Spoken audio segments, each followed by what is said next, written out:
untuk pendampingan tadi boleh dari luar, asal dengan syarat ya, asal dengan syarat itu benar-benar tahu seluk potensi di desa ini yang pendampingan dari pihak ketiga tadi. Kalau memang kita mempunyai putra pribumi yang mempunyai potensi seperti itu, alangkah baiknya mereka dilibatkan pendampingan penggalian potensi ini. Assalamualaikum warahmatullahi wabarakatuh. Selamat pagi dan salam sejahtera untuk kita semua. Om Swastiastu. Yang terhormat Ibu Lurah Beji, kemudian yang kami hormati tim narasumber dari LSN, kemudian yang kami hormati Ketua Badan Permusyawaratan Kelurahan Beji beserta jajaran anggota, yang kami hormati Lembaga Kemasyarakatan Kelurahan Beji, LPMD, Karang Taruna, PKK, kemudian yang kami hormati Bapak Ibu perangkat Kelurahan Beji beserta staf, yang kami hormati Bapak Ibu tokoh masyarakat dan segenap undangan yang tidak bisa kami sebutkan satu persatu. Kami mengaturkan apresiasi yang setingginya atas kehadiran Bapak Ibu sekalian, dan marilah kita panjatkan puji syukur kehadirat Allah Subhanahu wa taala yang telah memberikan kita kesehatan sehingga pada kesempatan hari ini kita dapat bertemu di Balai Desa Beji dalam keadaan sehat. Baik Bapak Ibu sekalian, untuk mempersingkat waktu akan kami sampaikan terlebih dahulu susunan acara. Yang pertama adalah pembukaan, kemudian yang kedua menyanyikan lagu Indonesia Raya, kemudian yang ketiga sambutan Lurah Beji, kemudian yang keempat penyampaian materi, kemudian lain-lain, dan yang berikutnya adalah penutup. Baik Bapak Ibu sekalian, untuk memulai acara pada siang hari ini, marilah kita berdoa semoga rangkaian acara dapat berjalan dengan lancar. Dengan sikap duduk sempurna, berdoa disilahkan.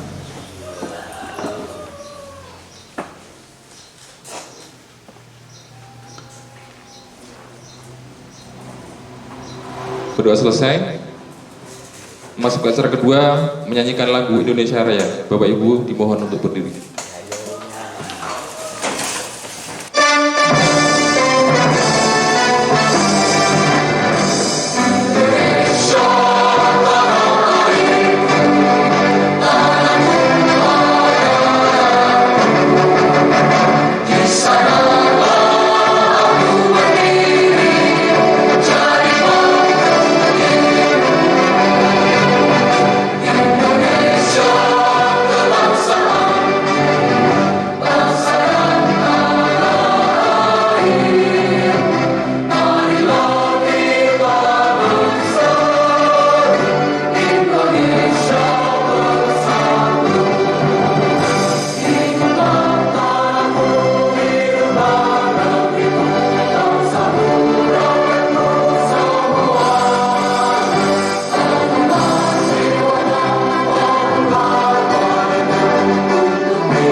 Jadi silakan duduk kembali.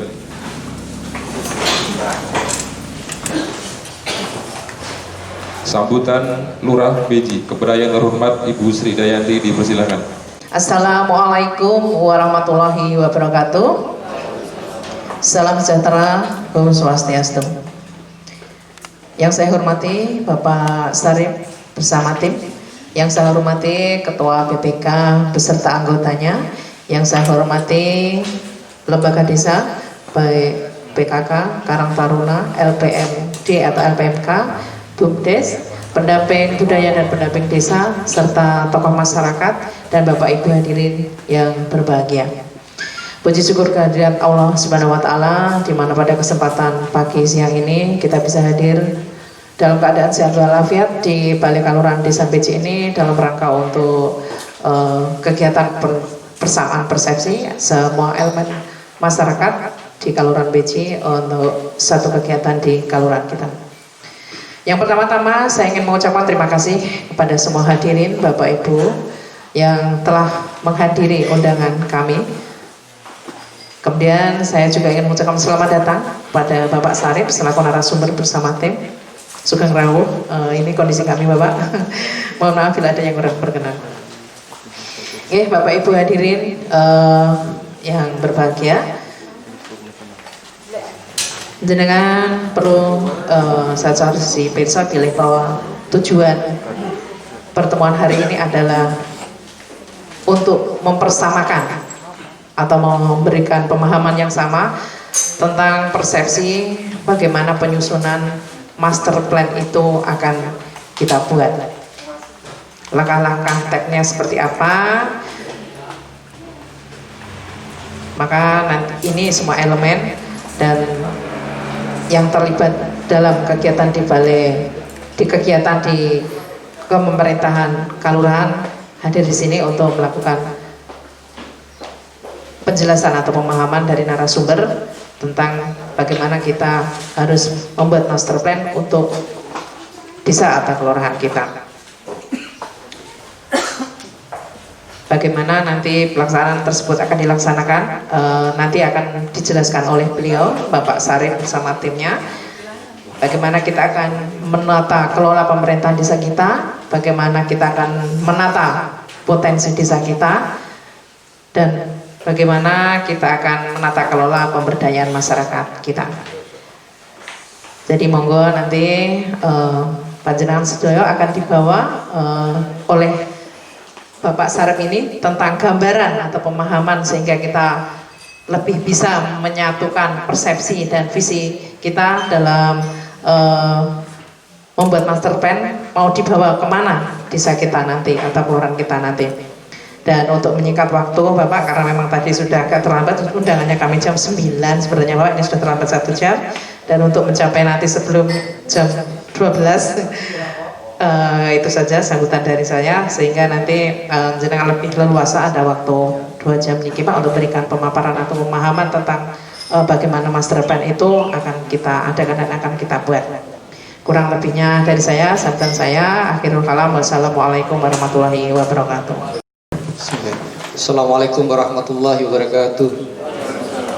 Selamat pagi dan salam sejahtera untuk kita semua yang kami hormati, Bu Lurah, Pak Carik, dan Bapak-bapak seluruh pengurus Kalurahan Beji, Ketua BPD serta seluruh jajarannya,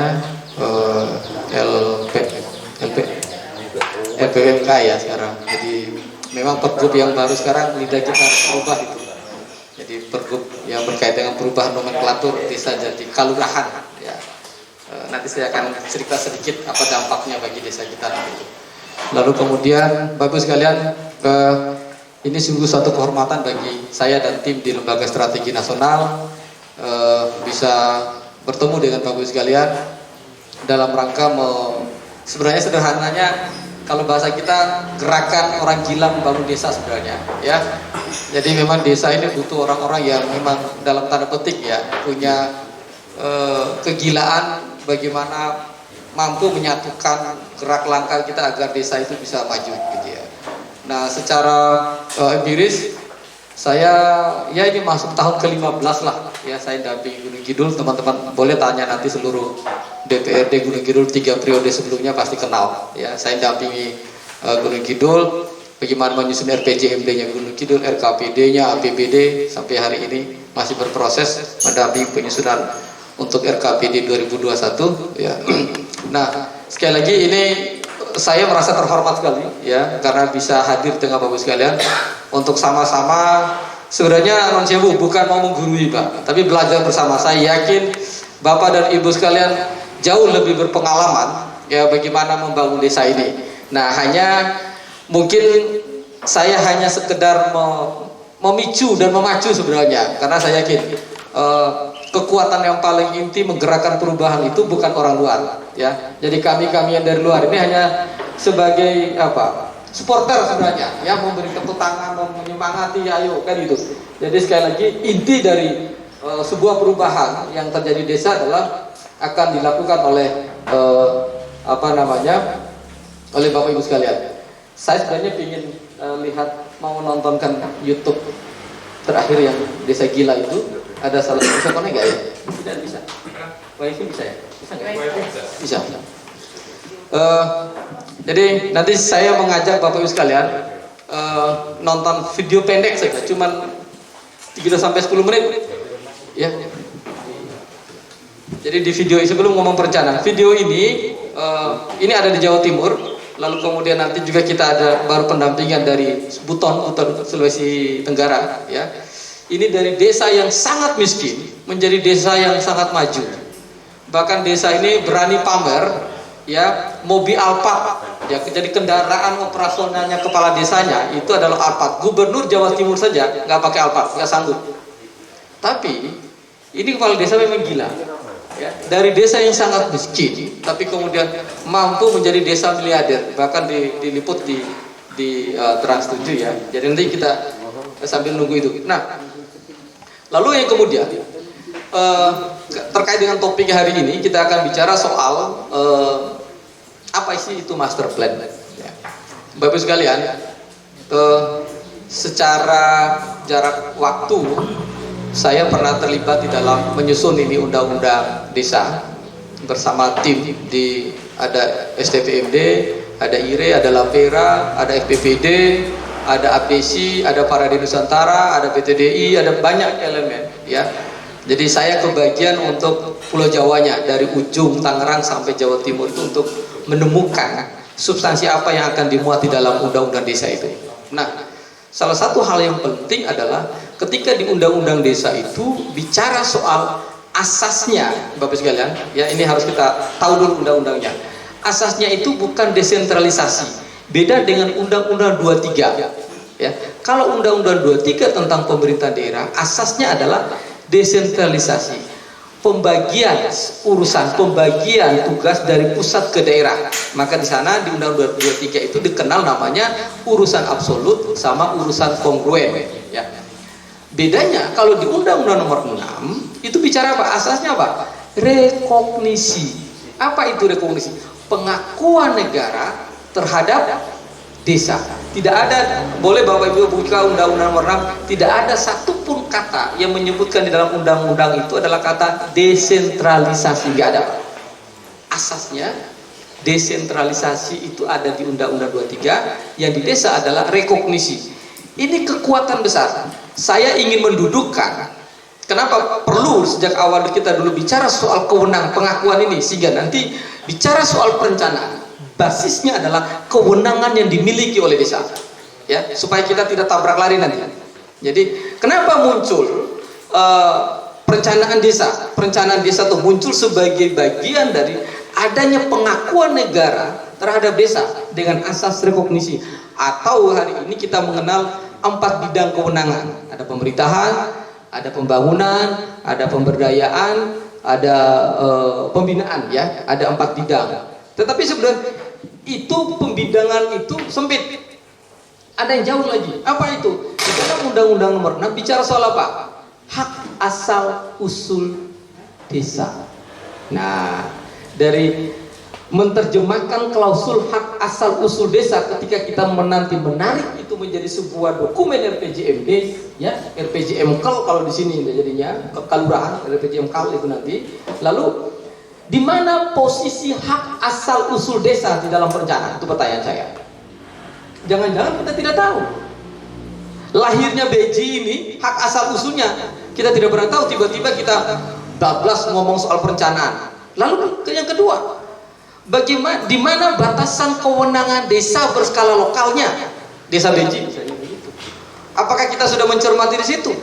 Atau jangan-jangan tiba-tiba kita berdebat, usir, ngomong soal bagaimana RKPD 2021, APBD 2001.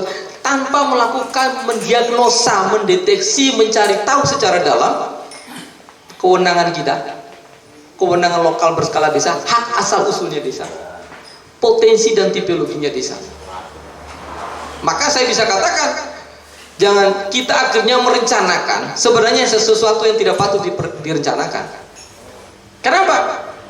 Ada hal yang dilewati, lompat. Saya mengajak Bapak sekalian ilustrasi sebenarnya. Ingat, yang melakukan perubahan itu Bapak. Kita itu hanya supporter sebenarnya, mau motivasi. Pemirsa, sebuah desa di Gresik, Jawa Timur belakangan viral dan menghebohkan sosial media. Pasalnya berawal dari desa miskin dan tertinggal, di tengah pandemi COVID-19, desa ini malah bangkit dan menjadi desa miliarder. Dari pendapatan desa mampu membeli 4 mobil mewah, mulai dari SUV hingga Alphard. Lalu bagaimana caranya ya desa ini bisa bangkit dari keterpurukan ekonomi? Inilah video yang viral di sosial media saat kepala desa naik mobil mewah. Pasca viral diketahui, kepala desa ini merupakan kepala desa Sekapuk yang ada di Kabupaten Gresik, Jawa Timur.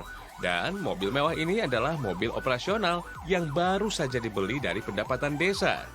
Tak hanya mobil mewah, pemerintah desa Sekapuk bahkan membeli 3 mobil minibus lainnya untuk operasional, serta mobil ambulans standar COVID-19.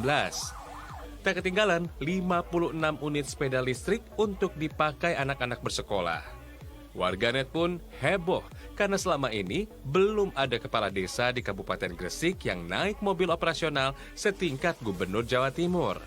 3 tahun silam, desa Sekapuk tercatat sebagai desa termiskin, juga desa tertinggal di Kabupaten Gresik. Di tangan sang kepala desa Abdul Halim, desa berpenduduk 6.000 jiwa ini bangkit di tengah pandemi dengan memaksimalkan wisata Setigi Sekapuk, juga penjualan camilan karya ibu-ibu PKK. Sebagai wujud penghargaan dan motivasi bagi warganya, pemerintah desa Sekapuk mendeklarasikan diri sebagai desa miliarder pada Rabu siang. Dan deklarasi ini ditandai dengan konvoi kendaraan baru. Terkait dengan mobil, kita bukan masalah mau dikatakan bergengsi atau berlebihan, tapi itu bagian dari apresiasi dan semangat sekaligus bentuk keseriusan bahwasanya bisa kita dikatakan desa miliarder dengan kemampuan membayar pajaknya tentunya nanti ke depan. Dalam waktu 2,5 tahun, desa Sekapuk berhasil meraih pendapatan sebesar 4 miliar rupiah. Para ibu-ibu PKK sangat bersyukur mendapat bimbingan sehingga kini tak perlu lagi menunggu bantuan pemerintah untuk hidup, tetapi sudah dapat mandiri dengan penghasilan ratusan ribu per hari. Video pendek pengantar untuk membuka cara berpikir kita bahwa tidak ada yang tidak mungkin kalau kita mau bersungguh-sungguh, mau bergotong royong. Ya, ini sekaligus konfirmasi bagi bagus sekalian. Pertanyaan saya adalah, apakah kita tahu nggak potensi desa Beji sebenarnya? Potensi pertaniannya, pariwisatanya, peternakannya, ya. Kemudian jangan-jangan kita tidak tahu mana batas utara, batas timur, batas barat dari desa kita. Lalu kemudian kita tiba-tiba mimpi mau merencanakan desa kita, nggak bakal terjadi, Bapak sekalian. Jadi tidak merencanakan sesuatu, ya ini harus catat. Sama dengan kita sedang merencanakan kegagalan. Itu prinsip dasar dalam sebuah perencanaan. Mereka saja yang merencanakan tanpa basis data yang baik, itu pasti gagal. Apalagi ya kita tidak melakukan sebuah perencanaan. Makanya kalau Bapak sekalian pertama kali mau izin Bu Lurah, teman-teman perangkat desa, saya kira pernah nggak buka sampai tuntas Permendagri 114 tentang pedoman pembangunan desa?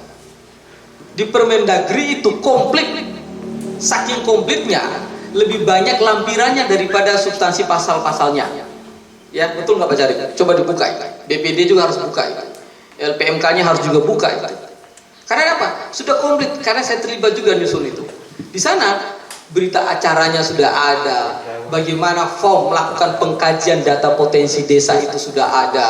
Ya, format perdesnya sudah ada. Format laporan semua sudah komplit. Karena saat itu pikiran kita harus tidak bisa memperlakukan desa itu seperti kabupaten, karena mereka kan tenaga-tenaga ASN yang hebat-hebat, maka harus disediakan instrumennya. Nah ini PR juga. Pertanyaan untuk perangkat desanya, apa udah buka belum 114 itu? Itu 114 itu terbitnya tahun 2015, 1 tahun setelah undang-undang desa diketuk. 2015 itu adalah tahun pertama dana desa itu dianggarkan.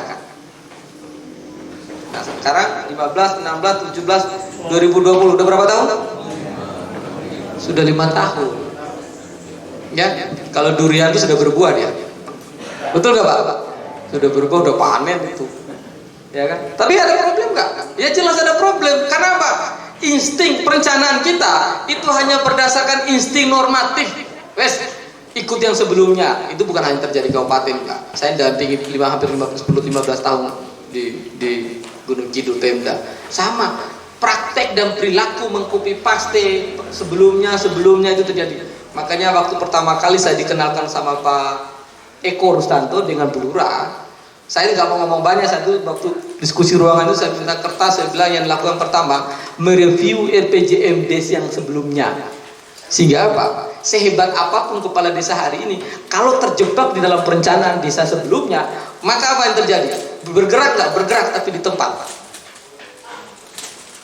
Nah, inilah yang kemudian menjadi penting kita bicara master plan ya desa tadi itu. Di dalam undang-undang itu disebutkan begini, kepala desa terpilih 6 bulan setelah pilih wajib dan harus menyusun apa Bu? RPJM Des. Bagaimana mekanisme menyusun RPJM Des? Di 114 mengatakan desa dalam rangka menyusun RPJM Des harus ya di situ. Bahkan wajib katakannya itu. Artinya kalau tidak lakukan berdosa kan kalau wajib itu. Sunatnya bukan sunat muakkad itu fardu ain itu. Ya. Apa? Membentuk tim pengkaji data potensi desa. Saya sampai bilang sama Bu Lurah, kalau kami mau nakal sebenarnya saya bisa aja menjadi konsultannya Bu Lurah, kami semua yang garap. Tapi apa begitu cara berdesa? Kan tidak. Ya. Makanya di dalam Permendagri itu apa? Ada kewenangan desa, kepala desa membentuk tim. Makanya kemarin ditanya, ini siapa sebenarnya? Harus membentuk tim. Tim itulah yang kemudian kita dampingi, kita latih. Bagaimana menyusun perencanaan desa, bagaimana mengkaji potensi desa, sehingga tahu desa Beji itu potensi pariwisatanya di mana, potensi pertanian di mana, peternakannya di mana, ya batas desanya di mana, potensi kebudayaannya di mana, sehingga setelah menemukan berbagai potensi desa tadi, baru kemudian kita berani bicara desa Beji ini mau kemana, dengan siapa, dan modalnya dari mana. Selama kita belum bisa merumuskan itu, jadi jangan sekali-sekali hanya oh kita mau desa Beji mau menjadikan sebagai desa wisata. Apa basis argumentasinya? Dasar datanya itu mau rumuskan itu apa? Ini yang seringkali banyak terjadi kesalahpahaman yang dilakukan oleh pemerintah desa. Bukan hanya di Beji saya kira, mayoritas. Ya.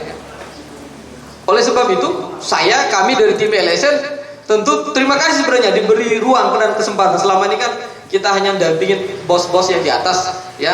Jadi kita mendorong bagaimana skema BKK. Saya hanya meminta bisa membantu di situ. Mendorong ada bantuan uang khusus ke desa, bagaimana sinkronisasi antara perencanaan Kabupaten Gunung Kidul dengan desa, sehingga perencanaan RPJMD dengan RPJM Des itu punya benang merah yang sama. Ya, bagaimana membangun Gunung Kidul itu dari desa. Hanya itu. Tapi hari ini saya terima kasih sekali Bu ya. Jadi ini mungkin bisa jadi saya bilang ini pilot project kita ya. Kita pernah diundang di Kemadang sebenarnya. Nah, saya mengevaluasi, bahkan bicara di Bapak pernah ke Kemadang? Desa Kemadang ya? Ya. Itu kan dibangga-banggakan mereka punya PADES yang luar biasa ya. Tapi menurut saya sebagai orang luar itu semu Pak. Ya, gitu ya. Misal begitu besar kontribusi sosialnya masyarakat terhadap kemajuannya desa Kemadang, menghibahkan tanah dan lain-lain. Setelah saat kami telusuri, itu ada benang kusut di proses itu. Dari masyarakatnya dihibahkan, tetapi di proses politik di atas tidak dihibahkan. Nah, jangan sampai lagi terjadi begitu saya kira. Ya, artinya apa? Kita butuh gotong royong dan kerjasama masyarakat desa. Tapi kita juga butuh pemerintah desa yang mampu mengadministrasi, mengelolanya dengan baik dan benar. Setuju gak Bapak Ibu sekalian? Nah, Makanya di dalam perencanaan ada satu klausul yang harus dicermati adalah merencanakan itu harus berbasis potensi dan tipologi desa. Ya, sehingga di dalam coba next Mas, ini dasar hukumnya ya. Nah, oke, saya izin. Oke. Wah, saya mau belakang buluran. Bapak Ibu, mohon maaf. Saya karena bukan orang Jawa, jadi saya nggak bisa nyampaikan dengan bahasa Jawa. Masih bisa diterima Bapak Ibu ya? Oke, mohon maaf. Saya itu orang Timur sebenarnya. Dari Nusa Tenggara Timur, dari Flores, Manggarai. Nah, nanti kalau mau wisata, mau kasih makan komodo, boleh nanti saya ajak main ke sana nanti. Nah. Jadi di dalam perencanaan pembangunan desa, yang pertama di dalam Permendagri itu bilang begini, desa, kamu tak kasih kewenangan yang besar, bukan berarti kamu bisa melakukan apa saja, ya. Karena secara geoadministrasi desa itu tetap ada di dalam wilayah Kabupaten Gunung Kidul. Maka apa? Boleh nggak Desa Beji dalam menyusun RPJMD-nya, menyusun master plan-nya, buka dong perencanaan di tingkat kabupaten. Karena begini Bapak sekalian, berapa sih kekuatan dana desa? Berapa sih kekuatan ADD? Berapa sih kekuatan BKK misalnya? Lalu kemudian tiba-tiba kita menyusun perencanaan tanpa membuka kira-kira di dalam RT/RW-nya, RDTR-nya, rencana desain tata ruang dan kebijakan anggaran pembangunannya, Beji ini masuk di dalam wilayah apa sebenarnya?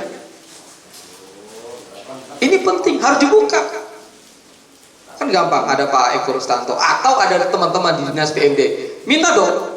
Ini harus, katanya kalau di dalam itu bahasa harus, bukan wajib, harus. Jadi kita melihat, oh ini masuk ke Kecamatan Ngelipar, Ngawen, sorry, masuk ke Kecamatan Ngawen. Di dalam rencana strategis kabupaten, ya Ngawen ini prioritasnya apa sih? Tematik pembangunannya apa? Sehingga nanti istilah kita itu dua tungku Bapak sekalian. Jadi ketika kita mengintip di atas, pada saat kita misalnya hari ini kan udah lewat juga Musdes RKPD 2001 sudah. Sehingga tematik program kita di 2021 kita itu merencanakan sesuatu sebenarnya juga direncanakan di tingkat atas. Sehingga pada saat kita mau memetrikkan program dan pembiayaan anggarannya, oh kita misalnya mau membangun jalan misalnya. Setelah kita lihat, oh ternyata kabupaten ada juga alokasi perencanaan untuk 2021 membangun jalan desa misalnya. Atau misalnya kita fokus pada satu tematik, menjadikan kita sebagai lumbung pangan, ini contoh saja, atau lumbung ternak misalnya. Kita lihat di dinas terkait bagaimana program ini masuk nggak di kawasan kita. Itulah poin nomor 1, mengacu pada perencanaan pembangunan kabupaten, mengacu Bu. Sehingga apa? Konsep pembangunan hari ini yaitu adalah gotong royong dan keroyokan sebenarnya Bu. Tapi kalau kita tutup mata, tidak membuka apa yang dilakukan oleh kabupaten sebagai senior kita misalnya, lalu kemudian tiba-tiba kita hanya fokus pada kita, bisa nggak? Bisa, tapi hasilnya tidak maksimal. Ya, ini nanti ini sebenarnya kerjanya tim pengkaji data potensi desa, karena mereka lah yang akan meramu ini nanti. Tapi ini untuk menyamakan persepsi kita, ya, supaya nanti iki opoto saja nih tugas tupoksi jadi konco-konco tim pengkaji, tim master plan ini mau menyambut ini nanti urutannya. Yang kedua, melibatkan seluruh masyarakat desa dengan semangat gotong royong. Prinsipnya begini, kita tidak boleh hanya membaca undang-undang desanya. Bicara soal perencanaan pembangunan desa, Bapak sekalian, seluruh Indonesia dari Sabang sampai Merauke itu ada porsi yang disebut dengan Undang-Undang Nomor 25 tentang apa? SPPN, Sistem Perencanaan Pembangunan Nasional. Termasuk di dalamnya berkaitan dengan desa.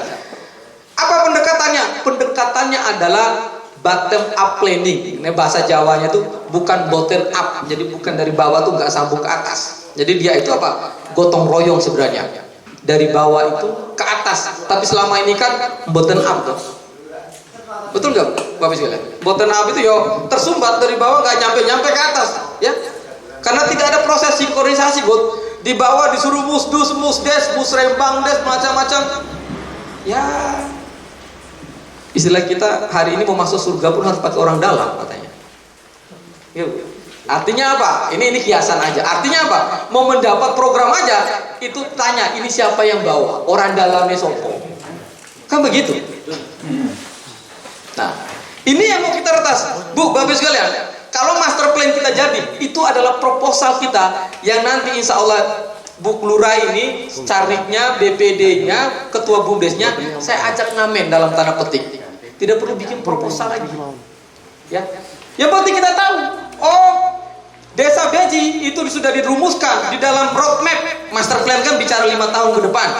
Tahun pertama itu menjadikan kita sebagai lumbung pangan. Apa lumbung pangannya? Tinggal diidentifikasi. Oh, tahun kedua menjadikan kita sebagai lumbung ternak. Identifikasi apa saja yang mau diternakan. Tahun ketiga menjadikan kita sebagai daerah tujuan atau kunjungan wisata misalnya begitu. Identifikasi apa saja destinasi yang mau kita kembangkan. Ini harus ada peta jalannya, nggak bisa pakai sapu jagat. Selama ini cara desa-desa di Gunung Kidul Non Sewu itu pakai ilmu sapu jagat. Iya, doanya itu Rabbana atina fid dunya, semua diminta. Nah Gusti Allah kayak rezekinya kan sesuai apa Bu? Amal dan perbuatannya. Ya sama di dalam konteks perencanaan nggak bisa, makanya setiap tahun Kementerian Desa itu menerbitkan apa? Permendes tentang prioritas penggunaan dana desa. Bukan semua apa yang dituliskan di Kemendes tadi itu di Permendes itu semua dimasukkan di situ. Prioritas itu paling banter cuma 3 Bu. Kalau udah 4 itu bukan prioritas. Itu sapu jagat namanya. Akhirnya apa? Pola APBD kita apa? Nek orang bagi tau ya bagi til. Ya, uang sebesar apapun kalau konsepnya bagi tau bagi til ya jadi arang jadi abu. Nggak menghasilkan sesuatu. Tapi itu menyenangkan, iya, karena dia konsepnya paracetamol. Paracetamol itu semua sakit apapun kayak di paracetamol ampuh. Tapi sakitnya sebentar, sembuhnya sebentar, betul nggak? APBD dan perencanaan desa tidak boleh pendekatannya paracetamol, tidak boleh pendekatannya sapu jagat. Harus apa? Harus fokus dan lokus pada apa? Pada potensi yang dimiliki desa dan tipologi. Tipologi itu berkaitan dengan apa? Perilaku sosial, perilaku ekonomi, perilaku agama, perilaku politik, perilaku keseharian kita masyarakat Beji. Contoh misalnya, Anda bikin bumdes, mau bikin simpan pinjam, ya ini contoh. Sementara perilakunya masyarakat adalah perilaku konsumtif. Apa yang terjadi? Ya pinjam saja nggak pernah simpan, akhirnya ambiar. Ya. Ini apa? Karena ketidakmampuan memahami bagaimana potensi dan tipologinya tadi. Nanti kita akan sampai sana. Menyusun master plan itu sampai menemukan hal seperti itu. Bagaimana perilaku sosial ekonomi kita. Ya. Yang berikut, perencanaan didampingi oleh pemerintah daerah. Makanya di Kementerian Desa ada kebijakan, di kabupaten di desa itu ada PD, ada PLD. Di sini ada nggak PLD-nya? Nah, ini mohon maaf saya kritik juga teman-teman pendamping desa. Mereka itu gajinya lebih besar daripada gaji kepala desa. TA-nya itu puluhan juta Bapak bilang. Tenaga pendamping kabupaten itu saya sering mengkritik itu. Dan mereka itu dibiayai oleh APBN. Ya. Tapi kita tidak menemukan progres yang begitu luar biasa. Mohon maaf saya harus kritik. Ya, ini harus untuk membangun desa kita. Udah digaji APBN rutin setiap bulan, ya dapat tunjangan lain-lain, ngalahin gaji perangkat desa.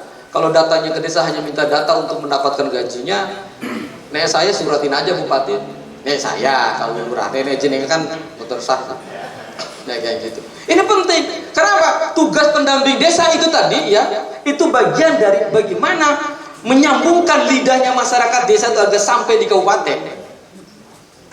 Ini tanggung jawabnya. Makanya ada PD, ada PET, ada TA. Strukturnya itu.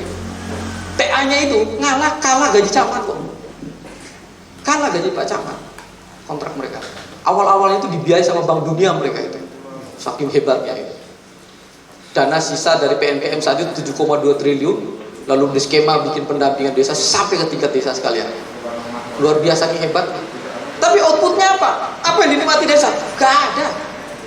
Makanya di Papua itu sampai mau dipanah-panah juga, ditolak itu pendamping desa, karena nggak ada manfaatnya.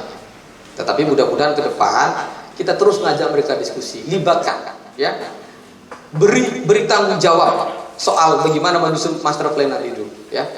Nah, yang berikut adalah dapat didampingi oleh tenaga pendamping profesional. Boleh nggak desa itu didampingi oleh pihak-pihak lain yang profesional yang paham? Boleh. Itu kewenangannya pada desa. Ya, tetapi saran kami kalau pendampingan itu yang pertama adalah dia harus paham bagaimana narasi besar undang-undang desa. Jangan sampai kemudian mereka hanya paham di konten bisnisnya, tetapi kemudian ya konten bisnis maksudnya begini, itu bagian dari peningkatan pendapatan asli masing-masing profesi tadi, tapi tidak paham. Takutnya apa? Di dalam perjalanan teman-teman ini nanti salah kaprah, akhirnya terjerumus. Niatnya baik tapi caranya karena tidak paham dengan kewenangannya, banyak kepala desa yang masuk penjara gara-gara itu. Sepele itu, Pak. Ya, contoh misalnya tentang pengadaan barang dan jasa. Di kabupaten namanya pengadaan barang dan jasa. Di desa ada kata di desa. Berbeda pendekatannya. Kalau pihak ketiga nanti desa Beji mau bekerja sama, jangan sampai mereka menggunakan pendekatan pengadaan barang dan jasa di daerahnya. Semua perangkat desa asli nanti masuk semua itu. Jadi terperiksa semua. Ini sepele. Ini sepele. Tapi kalau kemudian tidak paham narasinya, maka perlu pendampingan profesional, perlu. Tapi cari mereka yang paham soal itu. Ya, ini Bapak Ibu sekalian. Jadi siapapun boleh bermitra di desa. Yang paling penting adalah seberapa besar orang itu, kelompok itu, pengusaha itu memberi manfaat bagi masyarakat desanya, bukan memberi keuntungan bagi Bu Lurah. Nah, kalau Bu Lurah mencari keuntungan itu, saya yang pertama yang teriak nanti bikin baliho besar sih nanti. Lanjut Mas. Ya. Nah, Bapak Ibu sekalian, tadi di 114 bicara soal pentingnya Permendes 114 bicara soal RPJMdes. Nah,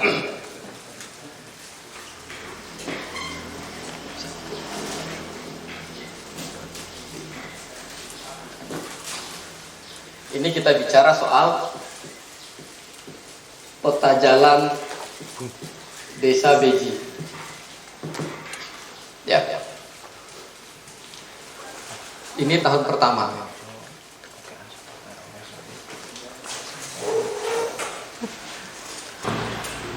Di tahun pertama Bapak sekalian, ini kita bagi dua.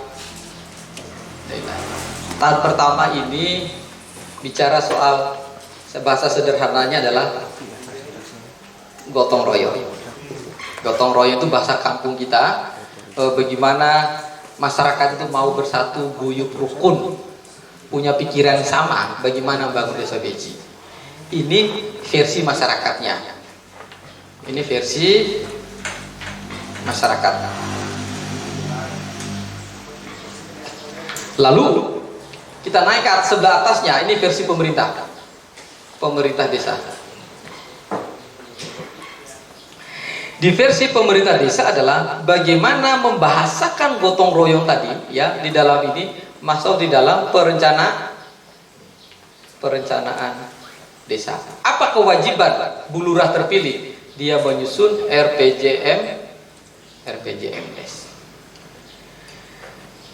Ini harus selesai di tahun pertama. Nanti nggak bisa Anda lurah atau desa itu tiba-tiba bicara tahun kedua belum tuntas di RPJMdes.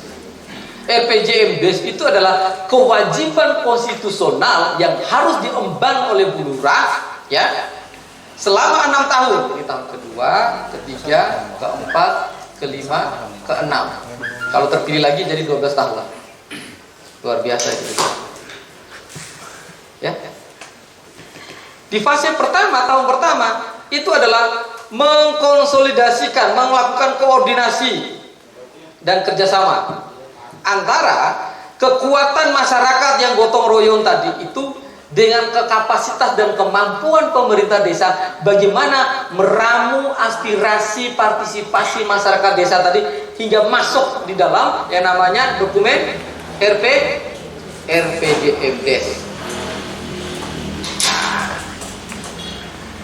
Di dalam RPJMdes inilah yang kemudian, ya, kita bisa tahu, Bu Lurah, misalnya tokoh atau BPD-nya tanya, Tahun kedua kita, kira-kira kita mau jadi apa desa Beji? Apa yang mau kita lakukan?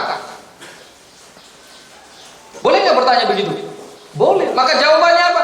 Jawabannya Bu Lurah begini. Berdasarkan musyawarah RPJMD kita yang kita sepakati, tematik pembangunan di tahun kedua kita itu adalah menjadikan kita sebagai, ini contoh aja Bapak Ibu sekalian ya, sebagai lumbung ternak misalnya begitu. Ya, sebagai lumbung ternak. Loh, kenapa kok Bu Lurah harus sebagai lumbung ternak? Ya, di musyawarah kita di dalam penyusunan berdasarkan pengkajian data potensi desa. Mayoritas warga desa kita adalah sebagai peternak. Tetapi peternaknya selama ini konvensional. Ternak di samping rumah, ternak belakang rumah, ternak di depan rumah. Tidak ada ternak kolektif yang sebagai unit usaha bisnis yang akan dikembangkan oleh desa. Ketemu nggak itu? Ketemu nggak? Misalnya. Maka sekali lagi, jangan merencanakan sesuatu yang mengawang-awang. Lupa dengan akar filosofi, sejarah, kebudayaan, tradisi, kebiasaan, perangai dan tabiat kita sehari-hari. Kan ada nih, tiba-tiba saya mau pingin di sini bangun bandara besar misalnya begitu. Mau menjadikan kita jadi desa wisata, ya. Tapi bicara soal aksesnya, masyarakatnya bagaimana, itu belum sampai ke sana. Apa yang terjadi? Ambiar. Boleh nggak mimpi? Boleh mimpi setinggi-tinggi langit, tapi cek juga tempat tidurnya layak nggak untuk mimpi yang baik. Oh ini tidurnya di lantai, mau mimpinya menjadi bosnya Facebook. Yo disiram air ember, belum tentu bangun-bangun itu. Ya, gitu. Artinya apa?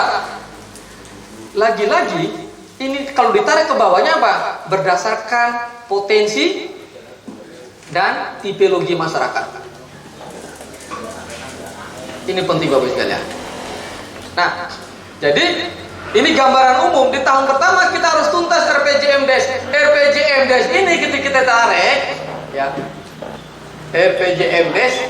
Nah, disinilah ada istilah kita nyusun yang namanya master plan pembangunan desa Beji. Ya. Ini menurut saya idenya Bu Lurah ini sebuah kemajuan karena desa-desa lain nggak ada master plan. Yang ada itu Panguharjo, yang kedua Ponggo, desa-desa yang sukses ya. Kenapa? Master plan itu dia lebih simple ya, memfokus karena di master plan nanti bicara soal fokus dan lokus ya pembangunan desa mau arah kemana. Jadi fokusnya bukan bikin gapura, bikin jalan usaha tani, infrastruktur yang enggak. Itu baik-baik. Ya, saya bilang tadi Panadol, paracetamol tadi itu. Ya. Apakah membangun infrastruktur jalan bagus enggak? Bagus. Bagus. Apakah itu aspirasi masyarakat? Nanti dulu. Jangan-jangan kebutuhan. Keinginan bukan kebutuhan. Nah, nanti di tim pengkaji data potensi desa harus mampu juga bicara menggedah mana itu kebutuhan, mana itu kepentingan. Jangan-jangan begitu Musdes untuk menyusun RPJMDes yang datang itu Tokmas, Toga, KWT dan yang itu saja yang apa? Yang kepentingan yang mereka sudah terkontaminasi. Bahasanya kami mewakili para pemilih agama misalnya begitu. Kok ketoknya santun, ketoknya sopan di situ. Tetapi sebenarnya nalarnya yang dikedepankan adalah kepentingan pribadi, bukan kebutuhan. Itu yang kita istilahkan elit capture. Jadi hanya memotret, nggak boleh begitu. Besok kalau kami diizinkan untuk mengkonsep bagaimana cara musdes yang baik, bila perlu tuh kayak jagongan dulu. Di sini kan ada istilah rasulan, ada istilah. Kita punya tradisi lokal sebenarnya. Makanya di undang-undang desa begini, desa atau dengan sebutan nama lain sesuai dengan hak asal usul desa. Nah, apa sih kearifan kita? Kenapa kemudian kearifan-kearifan itu kemudian tidak bisa dipraktekkan di dalam penyelenggaraan pemerintah desa? Akhirnya apa? Seragam tapi itu. Kenapa? Saya bayangkan kemarin ya, kita waktu ke Buton Selatan. Mereka punya tradisi ngumpul itu negara bagus. Begitu pertama kali kita bikin musdes untuk RKPDes, seluruh undangan, seluruh masyarakat diundang. Itu full sampai di kebun-kebun akhirnya datang. Ada kebanggaan bagi mereka diundang. Selama ini kan enggak. Ketua RT, ketua RW, ya. Hanya ketuanya aja, dia tidak mewakili sebenarnya itu. Yang disampaikan apa? Ya kepentingannya dia mesti itu. Coba nanti undang seluruh warganya. Nyambung nggak omongan ketua RT dengan warganya? Ini pasti dibabat habis sama warganya itu. Pasti diusulkan kui tok. Ini gap, ini problem kita dalam berencana sebenarnya. Saya bayangkan desa Beji ada acara rasulan dilakukan oleh Bu Lurah sebagai momentum untuk menyusun perencanaan. Tetapi di dalam perencanaan tematik kita dalam konteks menyusun master plan besok, misalnya di tahun kedua, tahun ketiga misalnya, ini tahun kedua Bu ya. Tahun kedua temanya kita Musdes, musyawarah desa menjadikan desa Beji sebagai lumbung ternak. Dikirim undangan itu resmi, bikin undangan. Jadi susunan acaranya sudah diatur, temanya apa, sehingga Pak, setiap warga desa Beji yang hadir untuk ikut acara musyawarah itu, pikirannya gini opo ya, ide apa sih yang menjadikan desa kita sebagai lumbung ternak? Ya. Ini kan karena pola selama ini kan ketika mengumpulkan orang itu kan sosialisasi kan, itu kan kebiasaannya Musrembang Kabupaten. Mereka kan hanya mengisi DIM, daftar inventaris masalah. Besok di desa jangan pakai DIM Bu, DIP, daftar inventarisasi potensi desa. Saya malah satu Senin ini saya minta Bu Lurah bikin perdes yang mewajibkan mulai dari ketua RT, RW, kepala dusun, BPD, ya, nanti ada bikin form pemetaan desa. Itu ditempel di depan rumah. Nanti saya konsepin Bu, nanti saya bantu. Jadi salah satu tugas lurah RT sebagai tokoh masyarakat di bawah itu, di depan rumahnya itu ada kertas plano, nanti bila perlu dibelikan papan sama spidolnya. Jadi itu setiap hari, ya. Ini kondisi real. Ya, ini lokasinya di mana, kasusnya apa, tanggal berapa. Jadi misalnya saya sebagai ketua RT jalan ke satu wilayah, lalu ketemu, oh di sana kok ada sumur masyarakat yang kekurangannya kering banget, dia tulis di sini. Di RT terjadi kekeringan, ya di RT sekian, warga ini sekian, kan lebih tahu. Jadi nanti ini pola sederhana untuk melengkapi pemetaan ini. Ya, setiap Senin Bu Lurah itu tinggal plenokan, undang semua. Saya ingin RT sekian presentasikan apa yang terjadi di RT-mu selama 1 minggu terakhir. Bayangkan aja. Itu nanti lahirlah apa? Terlahirlah DIP, daftar inventarisasi potensi. Pemimpin yang baik adalah pemimpin yang merubah masalah menjadi potensi, merumuskan potensi menjadi entitas dalam perencanaan pembangunan desa. Ya, ini simpel. Ini perencanaan versi kita aja, nggak usah buka buku yang tebal-tebal tuh. Siapin kertas plano, cantolin spidol, ya kan? Kan setiap hari kan kita diundang masyarakat jalan-jalan, ada masalah apa daripada curhat di Facebook, curhat di grup, marahin misu-misu di situ, mendingan suruh tulis hari Minggu. Bu Lurah punya setiap Senin, ya satu kali Bu Lurah punya kewajiban mengundang tadi perangkat-perangkat tadi, RT, RW, kepala dusun tadi untuk menyampaikan. Nah, di tingkat desa tinggal kaum perencanaan, kaum keuangan, kaum pemberdayaan, pembangunan tadi itu dia tinggal membuatkan metriknya, menginput. Ya. Usulan dari RT 1 misalnya. Urusan apa? Oh, berkaitan dengan perceraian, tulis ini di bidangnya apa. Begitu. Sehingga pemerintah desa itu dia tahu betul update hari per hari tentang persoalan-persoalan yang dihadapi oleh masyarakatnya. Kan cara dokter sehebat apapun dokter, nggak bisa ujuk-ujuk dia jenengan datang ke saya, datang ke dokter, Pak ini obatnya pulang. Kan pasti tanya dulu Pak, sakit apa Pak? Istrinya berapa? Anaknya sudah berapa? Pasti tanya dulu. Nggak bisa tiba-tiba, oh pulang Pak, ini obatnya pulang. Jenengan pasti ngamuk nggak? Ya ngamuk. Ditanya, sehebat apapun dokter. Makanya pemimpin yang hebat adalah mampu mendiagnosa, ya, bukan meramal. Ya ramal ki zaman biyen masang togel ramal mimpi. Orang metu-metu. Ya. Jadi mendiagnosa itu penting. Sehingga apa? Kepala desa, perangkat desa, pemerintah desa dalam rangka membuat sebuah kebijakannya, dia tepat sasaran sesuai dengan kebutuhannya. Makanya di struktur pemerintah desa itu ada kaum perencanaannya, ada pembangunannya, kan betul nggak? Agar apa? Tupoksinya mereka nyambung dengan potensi yang terjadi, persoalan yang terjadi dengan masyarakat. Bukan kaur kasih tadi itu sekedar ada mengadministrasi, bukan itu.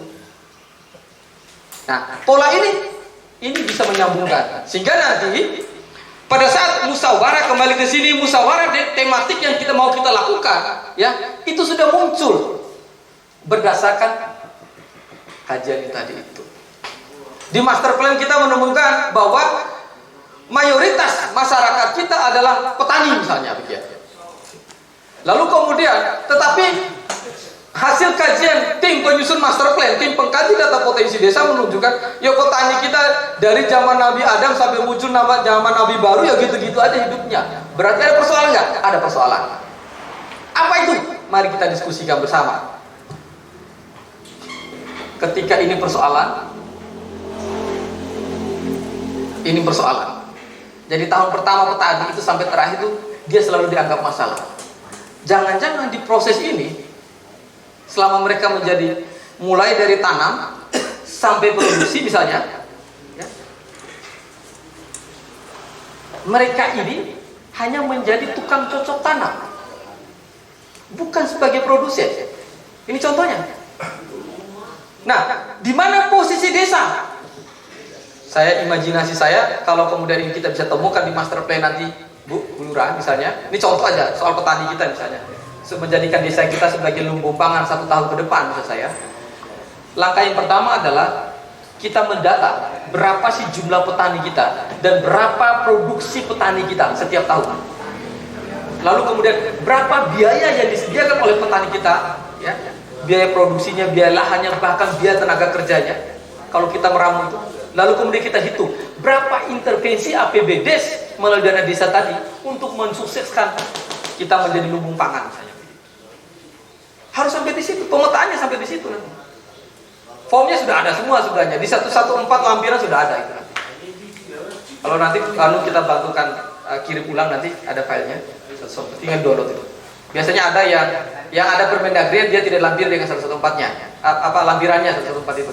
Ada yang upload terpisah. Tapi kalau di JDIH-nya itu plus dengan lampirannya ada. Nah, di proses ini Bapak Ibu sekalian, ya, dalam rumusan di master plan 6 tahun misalnya, tahun kedua kita sebagai lumbung ternak, tahun ketiga lumbung pangan, ya, yang ke ini sebagai tujuan wisata, ya. Pertanyaannya bisa begini, apakah di tahun kedua tidak mulai mempersiapkan untuk tahun ketiga? Dipersiapkan Pak. Makanya di dalam master plan perencanaan itu bukan tiba-tiba ujuk ini. Jadi misalnya kita ini tahun ketiga tujuan wisata, lalu kemudian tahun keempat ini kita bicara soal ekspansif, ya, pemasaran. Ini goalnya, hasil output sama hasil akhir yang bisa diukur.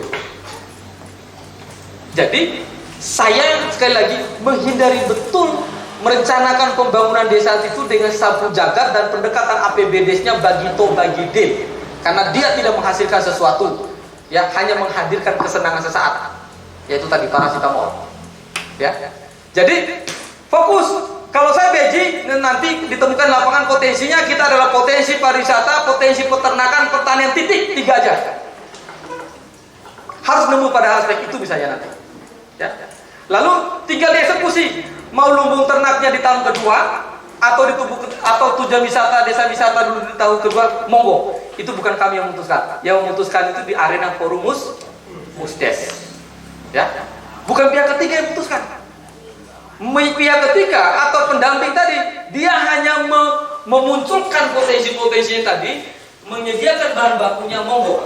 Ikan itu mau makan kepalanya duluan, ekornya duluan, telurnya dulu, monggo dirembuk sama-sama biar nggak gelut di situ. Tapi kalau pihak ketiga yang mulaikan, itu perlu dicurigai.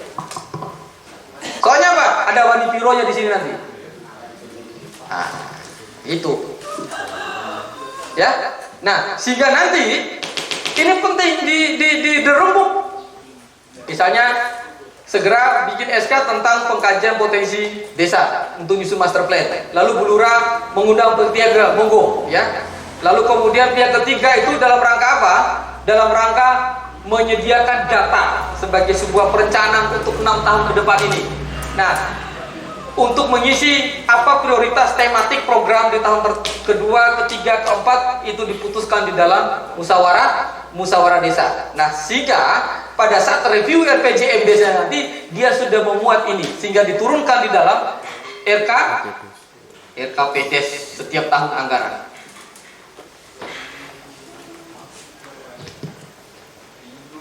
Bisa diterima nggak Bapak Sila?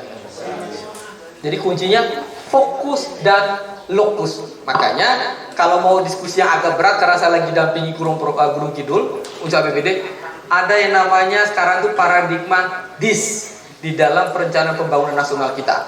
DIS itu adalah tematik, holistik, ya, dan integratif, terpadu. Itu adalah paradigma perencanaan nasional kita. Jadi tematik, holistis, dan integratif, dia terpadu. Ini bukan saya ngomong, yang ngomong Bappenas sudah ditetapkan melalui peraturan perundang-undangan. Apa artinya? Bapak Ibu sekalian, kenapa di dalam perencanaan 114 tadi ngomong daerah dalam rangka menyusun perencanaan pembangunan desanya, dia harus membuka juga kebijakan program di atas. Kenapa? Alasannya adalah paradigma keuangan kita itu apa? Money follow program. Uang itu mengikuti program. Bapak Ibu sekalian, saya kasih tahu. Kecil sebenarnya ADD kita untuk bangun daerah desa kita. Kecil, nggak seberapa itu. Tapi ada nggak uang di luar? Ada dan banyak. Persoalannya adalah karena perencanaan kita itu katak dalam tempurung. Kita tidak pernah membuka diri. Di mana sih kebijakan Kabupaten Gunung Kidul? Gimana sih kebijakannya provinsi melalui dana IS maupun APBD murninya? Di mana sih kebijakan kementerian terkait? Sehingga sewaktu-waktu saya ngajak Bu Lurah, ayo Bu Lurah kita ngambil Kementerian Pertanian dan Peternakan. Apa ngambilnya?